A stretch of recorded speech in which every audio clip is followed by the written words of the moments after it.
Life is a journey that suddenly took an unexpected turn. And now, here we are, staying home for weeks. Some of us alone, yet all of us united. And as we all have hope for a better tomorrow, our desire for freedom grows. Soon, we will be wrapped up in each other's arms again, sharing stories, not screens, conquering the courts, winning hearts, and losing ourselves out there again. So let's keep up our desire for freedom, because life's a journey and there's so much joy to come. မင်္ဂလာညနေခင်းပါခင်ဗျာကျွန်တော်ကတော့အလင်းအောင်ပါ BMW Myanmar ရဲ့ပထမဦးဆုံး virtual launch ကနေကြိုဆိုလိုက်ပါတယ်ခင်ဗျာအခုလိုမျိုးစိန်ခေါ်မှုတွေများနေတဲ့ကာလမှာလူကြီးမင်းတို့ရဲ့အိမ်ထဲမှာနေပြီးတော့တက်တောင့်တက်တာလုံခြုံစိတ်ချမှုရှိစွာနဲ့ကျွန်တော်တို့ရဲ့ virtual launch ကိုကြည့်ရှုအားပေးနေကြတဲ့ပရိသတ်တစ်ယောက်ချင်းစီတိုင်းကိုကျေးဇူးအထူးတင်ရှိပါတယ်ကျွန်တော်တို့ဟာ joy to come ဆိုတဲ့အတိုင်းဒီကနေ့မှာတော့ BMW ရဲ့ family ထဲမှာလူငယ်ဆန်ဆန်ပေါ်ပါသွက်လက်ပြီးတော့အရမ်းမိုက်တဲ့ကားမော်တဲ့အသစ်နှစ်မျိုးကိုတပြိုင်တည်းမိတ်ဆက်ပေးသွားမှာဖြစ်ပါတယ်ကြည့်ရှုအားပေးနေကြတဲ့ BMW မိတ်ဆွေပေါင်းတို့ခင်ဗျာကျွန်တော်တို့ရဲ့ the all new BMW 1 series နဲ့ the first ever BMW 2 Grand Coupe ရဲ့ virtual launch ကနေကြိုဆိုလိုက်ပါတယ်ခင်ဗျာ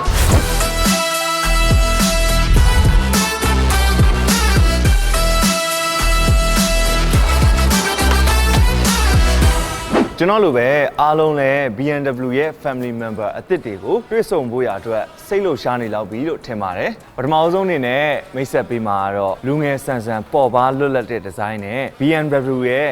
အမိုက်စား driving dynamic ကိုအပြည့်အဝရရှိစေမဲ့ the all new BMW 1 series ပဲဖြစ်ပါတယ်The One ကဘယ်လိုပုံစံမျိုးနဲ့ထူးခြားဆွဲဆောင်မှုရှိတယ်လဲဆိုတာကိုသူ့ရဲ့ official launch video ကနေတဆင့်ကျွန်တော်နဲ့အတူတူကြည့်ရှုအောင်လားခင်ဗျာ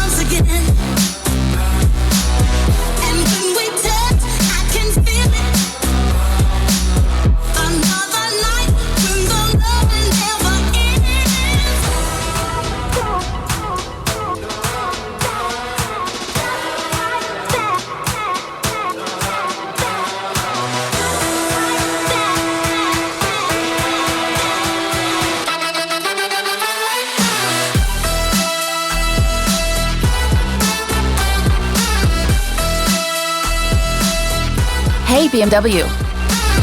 I'm feeling cold.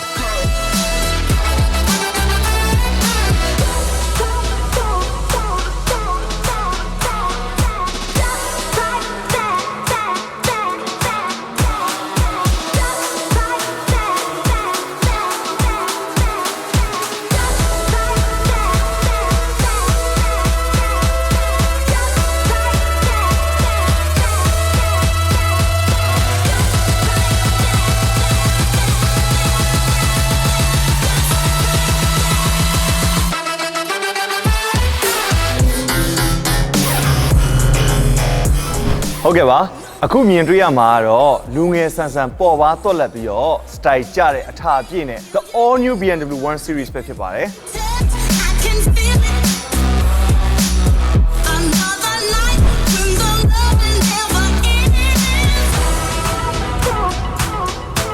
ဒီ BMW The One က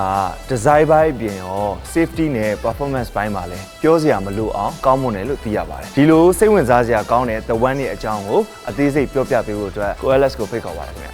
Coelus မင်္ဂလာပါခင်ဗျာမင်္ဂလာပါလင်းအောင်ဒီ The One ကပထမအဆုံးအမြင်နဲ့တော်တော်လေးကိုလူငယ်ဆန်ပြီးတော့ပုံသွက်တယ်နော် ဟုတ်ကဲ့ကျွန်တော်ဒီနေ့ပထမဆုံးမိတ်ဆက်ပေးမယ် The All New BMW 1 Series ဆိုရင်တတိယမြောက်မျိုးဆက် Third Generation အနေနဲ့ထွက်ရှိလာတာပဲဖြစ်ပါတယ်။ရှေ့မှာထွက်ရှိခဲ့တဲ့ First Generation နဲ့ Second Generation ဟာဆိုရင်လည်းအစီးရေအတွက်ပေါင်း2.5 တန်းကျော်ထိရောင်းချနိုင်ခဲ့ပြီးတော့အခုတတိယမြောက်မျိုးဆက်ဟာလည်းဘယ်တော့ဒီကားလေးနဲ့အမြဲသွားခြင်းစိတ်ကိုဖြစ်ပေါ်စေမဲ့အပြင်လူငယ်တွေအကြိုက်ပုံစံမျိုးနဲ့ထွက်ထားတာဖြစ်တဲ့အတွက်ကိုလုံးဝအကောင်းကောင်းစီးဖြစ်မယ်လို့ကျွန်တော်ယုံကြည်ပါတယ်။ The One ဟာဆိုရင် New Front Wheel Drive Configuration Design တဲ့နဲ့ပေါင်းဆက်ထုတ်လုပ်ထားတဲ့အတွက်ကြောင့် Sporty look ကိုပြေဝရရှိစေမှာဖြစ်ပါတယ်။ All New BMW 1 Series မှာအသုံးပြုထားတဲ့ engine ဟာဆိုရင်လည်း BMW Efficient Dynamic Engine Family တွေထဲမှာနောက်ဆုံးပေါ် engine ကိုအသုံးပြုထားတဲ့အတွက်ကြောင့် 1.5 engine လေးကနေပြီးတော့ horsepower 140အထိတောင်ထွက်ရှိမှာဖြစ်တဲ့အတွက်0 to 100 km ကို 8.5 second အတွင်းရောက်ရှိနိုင်မှာဖြစ်လို့လုံးဝမောင်းလို့ကောင်းမဲ့ကားစီးပဲဖြစ်ပါတယ်။ဟုတ်ကဲ့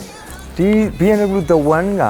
Third Generation ဆိုတော့အရင် Generation တွေထက်ဘာတွေများပြောင်းလဲသွားသေးလဲ။ဟုတ်ကဲ့ခင်ဗျ။အခုအသစ်ထွက်ရှိထားတဲ့ Third Generation မှာဆိုရင်အထူးခြားဆုံးပြောင်းလဲသွားတာတော့ပထမဆုံးချက်အနေနဲ့ဒီ BMW Kidney Grey ကအရင် model ထက်ပိုပြီးတော့အရွယ်စားကြီးမှလာမယ်။ကြီးလိုက်တဲ့အမြင်မှာလည်းလုံးဝလူငယ်ဆန်ဆန် sporty look ကိုရရှိစေမှာ။နောက်ထူးခြားချက်အနေနဲ့ကတော့ headlight ကအရင် model လိုမျိုးမြင်တွေ့နေကြပုံစံမျိုးမဟုတ်တော့ဘဲနဲ့တမူထူးခြားတဲ့အခုလိုမျိုးပုံစံလေးနဲ့မြင်တွေ့ရမှာဖြစ်ပါတယ်။ BMW ရဲ့အမှတ်သင်္ကေတ DNA တစ်ခုဖြစ်တဲ့ Homemaster King Design ဒီနေရာလေးပေါ့။အရင် model တွေနဲ့မတူကွဲပြားသွားတာကျတော့အခုဒီ Third Generation မှာဆိုရင်သူက integrated design ကိုပါဝင်အသုံးပြုထားတာကိုတွေ့ရတယ်။ထူးခြားချက်အနေနဲ့နောက်ခန်းမှာလိုက်ပါစီးနေမဲ့ခီးတွေကအပြင်ကိုတက်တာနေထားနေပြီးတော့ရှင်းရှင်းလင်းလင်းမြင်လို့ရမယ်။ဒီနောက်ဖက်မှာတက်ဆင်ထားတဲ့ tail light လို့ခေါ်တဲ့နောက်မီးဒီဇိုင်းတွေကအခုလိုမျိုးလှပသေးတဲ့ဆိုတာတရှိတဲ့အတွက်ကျွန်တော်ကြည့်လိုက်ရုံနဲ့ပဲကားရဲ့အကျယ်ဝန်းကိုသိစတာခံစားသိရှိရမှာဖြစ်တယ်။ဟုတ်ကဲ့ကွယ်လေဒီနောက်ခန်းအနေနဲ့လည်းတော်တော်လေးကိုကျယ်ဝန်းလာတယ်လို့ပဲနော်။ဟုတ်တယ်ခင်ဗျ။အခုအသစ်ထွက်ထားတဲ့ generation မှာဆိုရင်အရင်ထက်စာရင် 33mm ပိုပြီးကျယ်ဝန်းလာတာဖြစ်တဲ့အတွက်နောက်ခန်းကိုအဝင်ထွက်ပြုလုပ်တဲ့အခါမျိုးမှာလည်းပိုပြီးတော့လွယ်သွားတာပေါ့။ဒီနောက် boot space မှာဆိုရင်လည်း20 လီတာပို့ပြီးတော့ကျယ်ဝန်းလာတဲ့အတွက်ပစ္စည်းများများတည်လို့ရတဲ့အပြင်မှာ40 20 40ခောက်သိမ်းလို့ပါရသေးတယ်ဆိုတော့ခီးတွေပါမြဲသွားတဲ့သူမျိုးကြရင်တော့ဒီအထက်ကလုံးဝအန်ကိုက်ဖြစ်သွားပြီဟိုနီးပညာပိုင်းမှာရောအရင် generation တွေထက်ဘာတွေများထူးခြားပြောင်းလဲတာမျိုးရှိရောဟုတ်ကဲ့အခုအသစ်ထွက်ရှိထားတဲ့ Third Generation မှာဆိုရင် BMW ရဲ့နောက်ဆုံးပေါ်နည်းပညာတစ်ခုဖြစ်တဲ့ BMW Intelligent Personal Assistant Reversing Assistant တို့ပါဝင်လာမှာဖြစ်တဲ့အပြင်ကိုမှ BMW Cockpit Professional မှာဆိုရင် Operating System 7.0 ကိုအသုံးပြုထားပြီးတော့ကျွန်တော်တို့ fully digital display ကိုပူးတွဲမြင်ရမှာဖြစ်ပါတယ်ကျွန်တော်တို့ The One ကိုကြည့်ရတဲ့တော်တော်လေးကြွေလာပြီ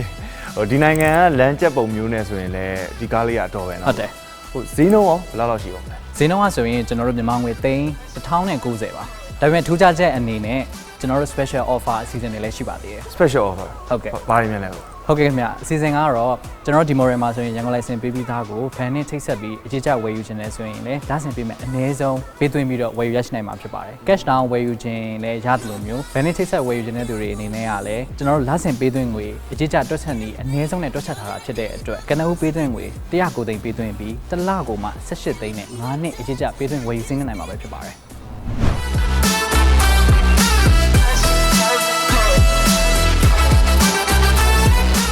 The One က Young and Cool ဆိုတဲ့သူ့ရဲ့ character အတိုင်းကိုယ်တိုင်မောင်းတဲ့မျိုးပြနေလူငယ်တွေအတွက်ကတော့အသေးဆွဲဖြစ်မှာအသေးကြပါပဲခင်ဗျာမကြခင်အချိန်မှာနောက်ထပ်စိတ်ဝင်စားစရာကောင်းတဲ့အစီအစဉ်တွေကြန့်ရှိနေသေးတဲ့အတွက်ဘယ်မှမသွားကြသေးပဲနဲ့ဆက်လက်ကြည့်ရှုပေးပါအောင်ခင်ဗျာ There's option 1 and then there's option 2 option 1 option 2 option 1 2 1 2 1 2 In life, you can do things their way, or you can do things your way.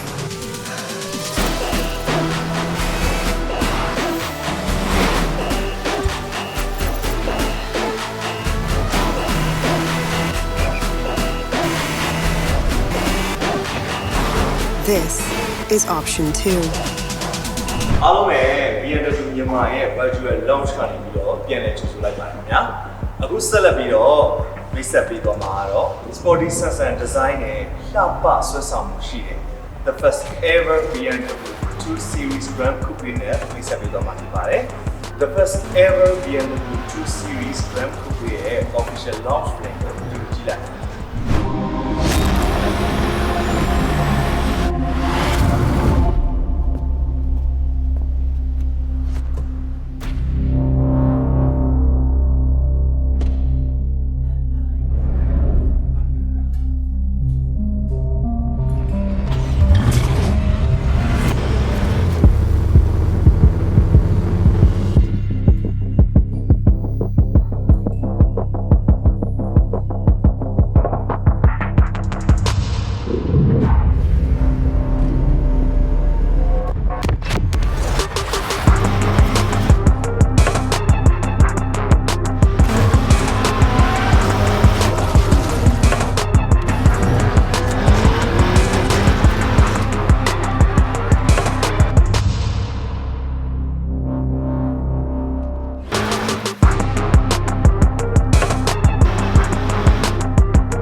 ဟုတ်ကဲ့ပါခင်ဗျာ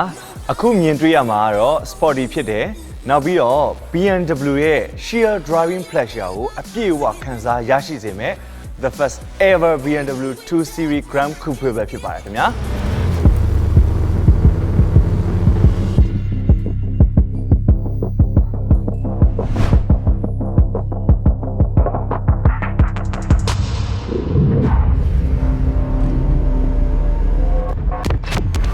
ဒီ 2 series ကလည်းတော်တော်ကိုစွဲဆောင်မှုရှိပြီးမိုက်တယ်နော်ဒါပထမဆုံးအနေနဲ့ထွက်ရှိထားတဲ့ the first ever BMW 2 Series อ่ะဆိုရင် Grand Coupe design တွေထဲမှာ first generation အနေနဲ့ထွက်ရှိထားတာဖြစ်ပြီးတော့တက်ကြွတဲ့ဟန်ပန်မူရာတွေ frameless side window design တွေလှပတဲ့ tail light မီးတွေဟာဆိုရင် the first ever BMW 2 Series Grand Coupe တစ်စီးရဲ့လှပတဲ့တိတာထင်ရှားတဲ့လက္ခဏာတွေဖြစ်မြင်တွေ့ရမှာဖြစ်ပါတယ်The 2 Series မှာဆိုရင် front wheel driving system ပါဝင်လာတာဖြစ်တဲ့အတွက်ကားရဲ့ဝန်ကိုပုံမပေါ်ပါစေရုံသာမကဘဲနဲ့ကားတစ်စီးလုံးရဲ့အကျယ်ဝန်းပါတိတိတသားမြင်တွေ့ခံစားရမှာပဲဖြစ်ပါတယ်The first ever BMW 2 Series engine နဲ့ပတ်သက်ပြီးပြောရမယ်ဆိုရင်လည်းကျွန်တော် BMW efficient dynamic engine type ကိုအသုံးပြုထားတဲ့အတွက် 1.5 engine လေးကနေပြီးတော့ horsepower 140အထိတောင်ရရှိမှာဖြစ်တဲ့အတွက်လုံးဝ sporty sense and driving pleasure ပြည့်ပြည့်ဝဝနဲ့မောင်းနေနိုင်မယ့်ကားကောင်းတစ်စီးပဲဖြစ်ပါတယ်ဟုတ်ကဲ့ဒီကားရဲ့အပြင်ပုံမှန်သဏ္ဍာန်လည်းပြိုင်ကားပုံစံတော့ပေါက်နေတယ်နော် The first ever BMW 2 Series ရဲ့အရှိတ်ဘက်ကိုကြည့်မယ်ဆိုရင်လည်းပုံမကြီးမားလာတဲ့ kidney grey ကို 3 dimensional ပုံစံမျိုးနဲ့ထည့်သွင်းထားတဲ့အတွက်လူငယ်တွေလုံးဝအကြိုက်တွေ့စေမယ့်ပုံစံမျိုးပဲဖြစ်တယ်။နောက်တစ်ချက်က headlight ကလည်းလူငယ်အကြိုက် powerful ပုံစံနဲ့ design ဖန်တီးထားတာအခုလိုမျိုးမြင်တွေ့ရမှာဖြစ်ပါတယ်။နောက်ဘက်ကိုဆင်းသွားတဲ့ shoulder line ဟာဆိုရင်လည်း Grand Coupe တစ်စီးရဲ့ပေါ့ပေါ့ပါပါတွတ်တွတ်လက်လက်နဲ့မောင်းနေနိုင်တဲ့အသွင်ကိုများစွာပေါ်လွင်ခံစားသိရှိနိုင်မှာပဲဖြစ်ပါတယ်။16လက်မထိအရွယ်စားကြီးမားလာတဲ့ light alloy wheel design က double spoke style နဲ့အရောင်နှမျိုးဆက် M bi color design ကိုပေါင်းစပ်ဖွဲ့စည်းထားတာဖြစ်တဲ့အတွက်ကြောင့် sporty sense လိုရာခီးကို driving pleasure ပြည့်ပြည့်ဝဝနဲ့မောင်းနေနိုင်မှာပဲဖြစ်ပါတယ်ကားရဲ့နောင်မီးတွေကလည်းတော်တော်လေးစမ်းနေနော်ဒီကားနောက်ဖက်မှာပါတဲ့မီးတွေကလည်း 3 dimensional daylight system ကိုအသုံးပြုထားပြီးတော့ high gloss blending element တွေကအခုမြင်ရတဲ့အတိုင်း daylight တစ်ခုနဲ့တစ်ခုကိုချိတ်ဆက်ပေးထားတာဖြစ်တဲ့အတွက်ကြောင့်နောက်ဘက်ကကြည့်လိုက်ရုံနဲ့ 2 series ရဲ့ကားအကျယ်ဝန်းကိုတိတာခံစားမြင်တွေ့ရမှာပဲဖြစ်ပါတယ်ကျွန်တော်တို့အတွင်းကဒီ boot space နဲ့ပတ်သက်ပြီးပြောရမယ်ဆိုရင်430လီတာအထိကိုပုံမကျယ်ဝန်းလာတဲ့အပြင်မှာကျွန်တော်1 series အတိုင်းပဲ40-20-40အချိုးခောက်သိမ်းနိုင်မှာဖြစ်တဲ့အတွက်ခီးသွားတက်တဲ့သူတွေပစ္စည်းများတည်ကျင်တဲ့သူတွေအတွက်လုံးဝအဝင်ဝင်ကြဖြစ်စေမယ့်ကားကောင်းတစ်စီးပဲဖြစ်ပါတယ်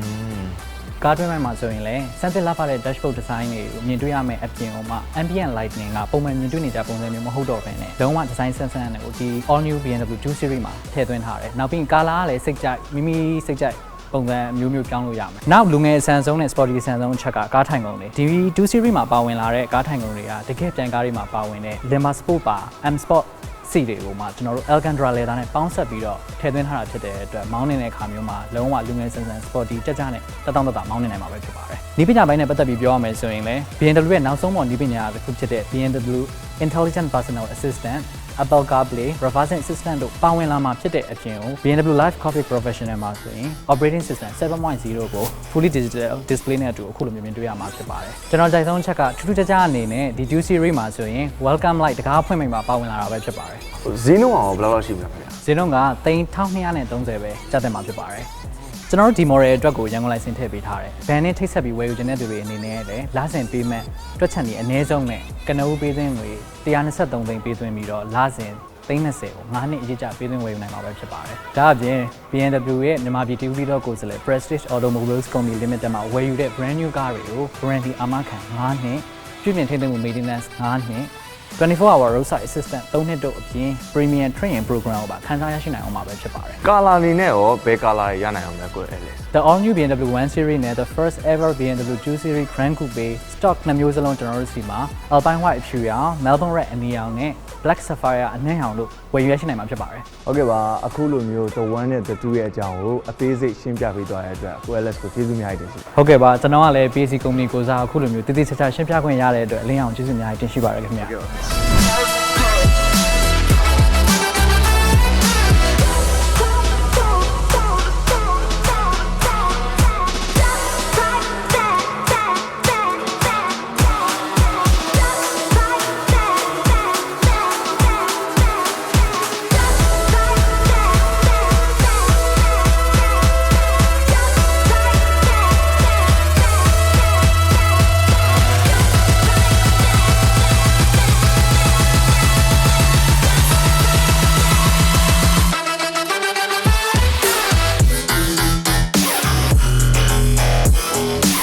အခုဆိုရင်တော့ the all new BMW 1 series နဲ့ the first ever BMW 2 series Grand Coupe တို့တရားဝင်မိတ်ဆက်ခဲ့ပြီးဖြစ်ပါတယ်လူကြီးမင်းတို့အနေနဲ့ BMW ကားစီးခြင်းနဲ့ဈေးအများကြီးလည်းမသုံးချင်ဘူး3000ပတ်ချလဲလောင်းနဲ့ BMW brand new ကားကိုစီးခြင်းနဲ့ဆိုရင်ကတော့ the 1 နဲ့ the 2ကအကောင်းဆုံးရွေးချယ်မှုဖြစ်လိမ့်မယ်လို့ကျွန်တော်ယုံကြည်ပါတယ်ခင်ဗျာဒီ model နှစ်စီးရဲ့အကြောင်းကိုပို့ပြီးတော့အသေးစိတ်သိချင်တာပဲဖြစ်ဖြစ်မျက်မြင်ကိုယ်ရေးကြည့်ရှုပြီးတော့ဝယ်ယူခြင်းနဲ့ test drive လုပ်ချင်တယ်ဆိုရင်ပြည်လန်းနဲ့နက်နက်တော်လန်တောင်းမှာရှိတဲ့ BMW showroom မှာကြိုတင်စည်ရင်းသွင်းပြီးတော့လာရောက်ကြည့်ရှုဖို့ဖိတ်ခေါ်အပ်ပါတယ်ခင်ဗျာဒီနေ့ virtual show ကနေကျွန်တော်တို့သိရှိလိုက်ရတာတခုကတော့နီးပညာဟာကျွန်တော်တို့ကိုပုံမကြီးကျယ်အံ့အားသင့်စရာကောင်းတဲ့အရာတွေကိုပြုလုပ်နိုင်ဖို့အတွက်အကူအညီပေးနိုင်တယ်ဆိုတာပါပဲဒါလည်းမကသေးပါဘူးကျွန်တော်တို့ရဲ့ဘဝတွေကိုပို့ပြီးစိတ်လှုပ်ရှားစေပြီးတော့ပျော်ရွှင်စေတယ်ဆိုတာကိုပြသသွားပါတယ်ခင်ဗျာဒီနေ့စီစဉ်ကတော့ဒီလောက်ပါပဲခင်ဗျာကျွန်တော်ကတော့အလင်းအောင်ပါ